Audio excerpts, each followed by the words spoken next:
All right, let's talk about what is, for many people, the most intimidating part of the entire IELTS exam, writing task 2. Welcome to The Explainer by IELTS Guide Phil. Today, we are going to completely demystify this task. I'm going to show you how to break it all down into a simple, repeatable system that you can use every single time. So, does the idea of writing a 250-word essay in just 40 minutes make your head spin? Yeah, you are definitely not alone. But stick with me, because by the end of this explainer, you are going to have a super clear step-by-step path to follow. So here's our game plan. First, we'll cover what Task 2 even is. Then, I'll give you a simple essay blueprint. After that, we'll look at how you're scored, the biggest mistakes to avoid, and finally, your next steps to success. Okay, first things first. What exactly are we dealing with here? What is writing Task 2?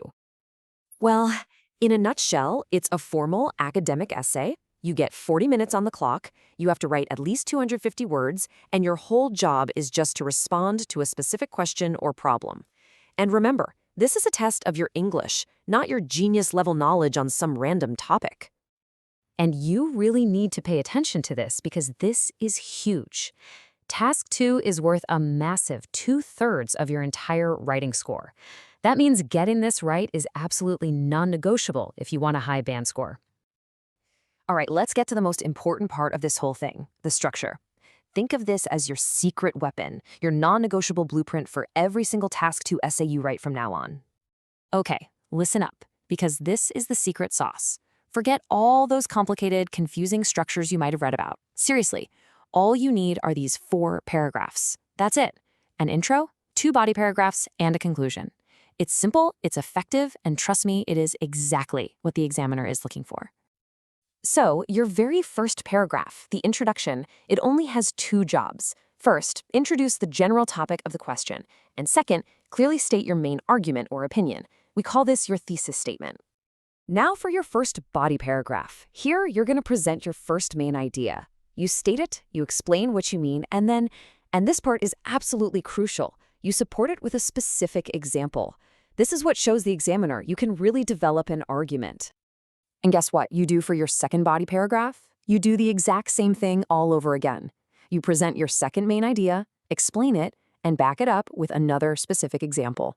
This repetition, this formula, is your key to a clear, well-organized essay. And finally, we wrap it all up with the conclusion. Here, you just briefly summarize your 2 main points from the body paragraphs and then restate your position from the introduction, just using different words. Now, what's the golden rule here? Absolutely, positively, no new ideas in the conclusion, ever. So, you've written this perfectly structured essay, but how does an examiner actually score it? Let's pull back the curtain and look at the official marking criteria. So your final score is actually split equally between 4 different areas. Each one is worth 25%. This is so important because it means you can't just have, say, amazing vocabulary and ignore everything else. You've got to perform well across the board. All right, let's translate this examiner speak into plain English, because it can sound pretty intimidating, right? Task response. That just means, did you actually answer the exact question they asked you? Simple. Coherence and cohesion. Basically, does your essay make sense and is it easy to read? Lexical resource is all about your vocabulary, using good, accurate words. And grammatical range and accuracy just means using different sentence structures without making a bunch of mistakes. See? Not so scary when you break it down. Okay, so you know the rules of the game, but knowing the rules is one thing, you also have to know the traps. Let's talk about the most common mistakes that cost beginners a ton of points. Mistake number 1. Using informal language. Remember, this is a formal academic essay, so words like lots of kids or gonna or stuff, they're just gonna hurt your score. You always want to choose the more formal academic alternative, just like you see here.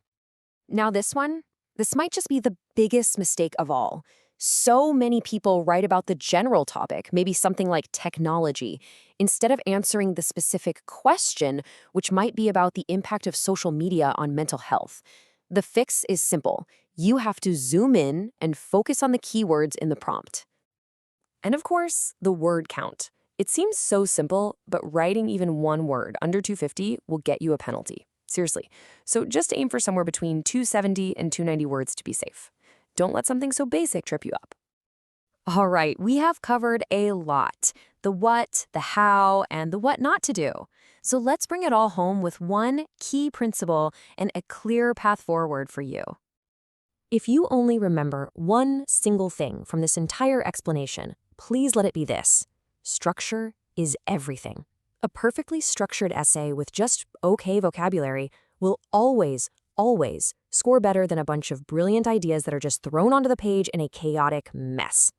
Make structure your #1 priority. Now, everything we talked about today was based on the guide written, created, and produced by IELTS Guide Phil. And if you want to keep learning, you can read the full original blog post over at IELTSGuidePhil.com. You can watch more video explainers just like this one right here on our channel, listen to some really deep dives on our Spotify podcast, and you can join our amazing community on Facebook for more support. We've put all the links for all of those resources right in the YouTube description below, so be sure to check them out to continue your journey to IELTS success. You can do this.